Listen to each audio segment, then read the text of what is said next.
Sir বাইদেউসকল, আপোনালোকৰ ভৱিষ্যনিধিৰ জমা টকা উলিওৱাৰ নিয়ম একেবাৰে সহজ হৈ পৰিছে আৰু ইয়াকে লৈ এক বিশেষ প্ৰভাৱ পাইছে। এয়া আপোনালোকে স্ক্ৰীনত চাওক। এতিয়াৰ পৰা আপোনালোকে 10 বছৰ চাকৰি কৰিলে আপোনালোকে আপোনালোকৰ জমা টকা PF-ৰ টকাখিনি আপোনালোকে উলিয়াব পাৰিব। আৰু ইয়াকে লৈ আপোনাৰ চাব, এয়া এক নতুন আইন বনাইছে কেন্দ্ৰীয় চৰকাৰে, আৰু যাৰ ফলত এতিয়াৰ পৰা আপোনালোকৰ PF-ৰ টকাসমূহ আপোনালোকে যদিহে 10 বছৰ চাকৰি কাৰ্যকাল কৰিলে আপোনালোকে সকলোখিনি টকা উলিয়াব পাৰিব বুলি ইয়াৰ দ্বাৰা জনা গৈছে।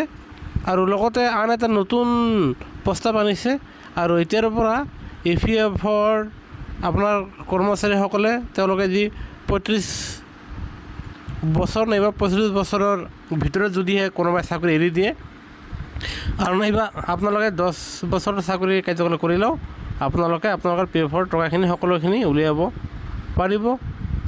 আৰু আপোনালোকে যদিহে কোনোবাই প্ৰথমবাৰৰ বাবে যদিহে ঘৰ বনাব খোজে, তথাপিও ঘৰ বনোৱাৰ বাবদ আপোনালোকৰ PF-ৰ 90% টকাই আপোনালোকে উলিয়াব পাৰিব। আৰু যাৰ ফলত আপোনালোকে কমচে কম চাকৰি কাৰ্যকাল 3 বছৰ যদিহে সম্পাদন কৰে আৰু ঘৰ বনাব বিচাৰিলে আপোনালোকে 90% PF-ৰ টকা উলিয়াব পাৰিব। আৰু লগতে কোৱা হৈছে যে 10 বছৰ যদিহে চাকৰিকাল সম্পাদন কৰে তেনেহ'লে আপোনালোকৰ PF-ৰ টকাখিনি সকলোখিনি উলিয়াব পাৰিব বুলি এয়া এক বিশেষ খবৰ প্ৰকাশ পাইছে।